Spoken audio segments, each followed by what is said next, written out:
আজ আমরা বিশেষভাবে সৌভাগ্যবান এবং সম্মানিত যে বাংলাদেশের 3 বারের নির্বাচিত প্রধানমন্ত্রী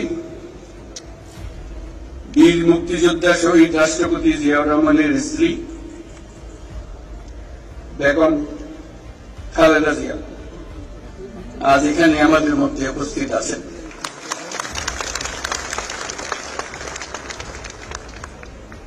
এক যুগ ধরে তিনি এই মহাসম্মেলনে অংশগ্রহণ করার সুযোগ পান নাই, আজকে সুযোগ পেয়েছেন। আমরা সবাই আনন্দিত এবং গর্বিত যে আমরা এই সুযোগ দিতে পেরেছি আপনাকে।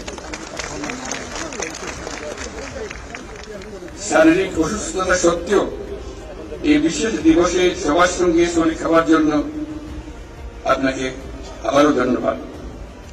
আমরা তার আশু রোগমুক্তি কামনা করছি এবং এই অনুষ্ঠানে বিশেষভাবে স্বাগত জানাচ্ছি।